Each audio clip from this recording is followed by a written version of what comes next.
Today we're going to learn the instructions for a game called Long Shot, the dice game. This one is more focused on dice. We have the dice play. There might be another version where they have just a board game play, but I haven't played that, so no idea. Also, this game was designed by somebody who is a Bay Area native, so kudos to that person. The way the gameplay works is that you start with one of these cards. I'm going to pick this one, shuffle it. You see there are certain numbers here that are marked as cross. I'm just going to do that for now. And then I'll explain what that means. So on your board, this is one board that everybody will get. On your board, you just pick one of these and mark it accordingly. So I cross out 5, I cross out 4, I cross out 3 and a 1 over here. And then you also get a certain bet on each of the horses. So this section represents what you are betting on each of the horses. So you get $3 on horse number 2 and you get $3 on horse number 7. You also start with $12, so I just write 12 over here. This represents your starting score. Again, you have $12, you're starting with $3 bet on horse number 2, and you're starting with $3 bet on horse number 7.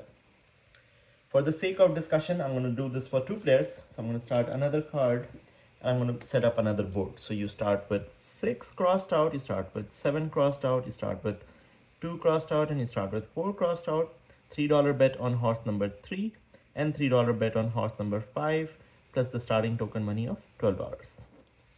Note that these markers are very flimsy, they can get erased, so please be mindful because these numbers are really important for the course of the game. Now we start with each player's turn. Again, we are going to do a gameplay for 2 players, so we'll just play with 2 players for now. This over here represents all the different horses. We have 8 horses and we have 2 dice. On your turn, you're going to roll both of these dice. So I rolled 4 on this colorful die and 2 on this green dice. This represents a movement of 2 spaces for the horse numbered 4. So 4 here will move 2 spaces. Note that this die only has 1, 2 or 3. So the maximum any horse can move on a dice throw is 3 spaces. So again, we rolled a 4 with a 2, so 4 moved 2 spaces. Now, in addition to this, you look at the 4 card over here, it shows an X on 2. What that means is that the horse number 2 will also move, but only 1 space. So you can look at these horse cards over here. If a 5 was rolled, horse number 1 and 4 would move 1 space. If a 6 was rolled on this particular die, 2 and 3 would roll, and so on and so forth. Now, assuming... Why did this move just 1? So 4, the number that is rolled here. That is the horse which basically made the lead of the move. Yes, that will always move the number that was rolled on this die. And then whatever is crossed out at the bottom will move 1 space. That will always, the crossed out horse, 2 here, will only move 1 space. So if it was 5 here, it would also move just 1 space. Yes, so if a 2 had rolled on this die, then 5 would move just 1 space, and then 2 would have moved 2 spaces. Now going back, so we had a roll of 4 with 2 spaces. Now let's say this player was the person who had made this roll. There are five different actions that this person can take. The first action is to mark this die on the concession. So note that in most cases, the action that you're taking is on the horse that is marked on this one. So you have a 4 rolled here, which means that most of the actions will be taken on the horse numbered 4. So you have 5 different types of actions that you can take.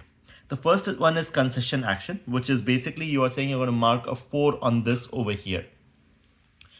And the reason why you do that is because whenever you cross out any row or any column, you can get one of these benefits. You can claim whatever benefit you want to get. You can gain $7 from the bank. You can move 2 horses 2 spaces behind. You can mark a jersey. You can get a free ticket and so on and so forth. So this is the benefit of marking a concession over here. The other thing that you can do is you can mark a helmet. And again, because a 4 was rolled, you can only do that for the horse that is numbered 4 over here. If you mark a helmet, that gives you the ability to bet on a horse at any given time, even after crossing this particular line. So you see there are only 3 spaces left over here. In most cases, you can only bet on a horse which is behind this line. But if you cross out a helmet over here, that gives you a special ability to bet on the horse even beyond this line. Of course, if a horse has finished the race, you cannot bet on that horse. Then there is the third thing, which is jersey. So jersey is the next one. If you mark a jersey, so if let's say I would have marked the jersey here on horse number 4, I then have the benefit of marking a cross over here on any of the horse that I want. So let's say I am playing for horse number 2 and 7. What I would have done was I would have marked a jersey over here, and I would have marked 7 over here. So anytime a 4 would be rolled, 7 would also move a step. So you can do that for any of the horses. The other option is to bet on a horse. So again, 4 was rolled, so the only action can be taken is on 4. The maximum that you can bet is $3 in any given turn on any given horse. So I could have said that I'm going to put $3 on horse 4. Of course, if you bet $3, then you reduce this from 12 to 9. And then the last action that you can take is buy a horse. The way you buy a horse is basically you say that I want to buy this horse, and again you can only buy the horse that was rolled here. So I can say that I want to buy 4. Each of the horses give you special benefit when they are bought and you own them. You also get extra money when the horses come first. And the price of Second buying or is on third. the top right. The top right is the price. So if I want to buy 4, I have to pay $8 to buy that horse, and so on and so forth. This is how the game starts. This is how the setup is. During the course of your game, you're of course trying to make sure that your horse wins, but you're also trying to make sure that the other horses kind of stay behind. At the end of the game, whoever has most amount of money wins the game. Now, the way all of that works is, let's say I had $3 on horse 2 and $3 on horse 7. The numbers are right here. So if horse 2 comes first, I get $5 for every dollar I have bet. So if horse 2 comes first, I would have gotten 5 into 3, $15. If 7 would have come first, I would have gotten 9 into 3, $27. So this somehow represents the probability of that horse winning as well, based on the crosses on the horses and things like that. You want to win the game, and you want to make as much money as possible. If you own a horse and that horse comes first, you get $35. If you own a horse and that horse comes second, you get $25. If the horse comes third, you get $15. As soon as the third horse has finished the crossing line, the game is over. All the payouts are made, and that's it. There's no more Which is turn. the crossing line, the red one. The start line. This is the line after which you cannot bet unless you have a helmet on that horse. But this blue line, which is also the start line, is also the finish line. One other thing to just call out is that you have these wild markers. Before this dice is rolled, anybody can say that I want to use a wild marker and claim a horse number. In that particular turn, whatever the numbers are rolled, all the actions that you are taking could be on the number that you decide. So even though 4 is rolling, before the roll, I can call out that, hey, I want to take all my bets and actions on horse number 5. So I'll mark my wild over here, and I'll say 5. So when 5, regardless of what is rolled on this die, I can take actions on, I have to take actions on horse number 5. I cannot take them on 4. If it rolls 5, too bad, you wasted your wild card, but that's how you can do.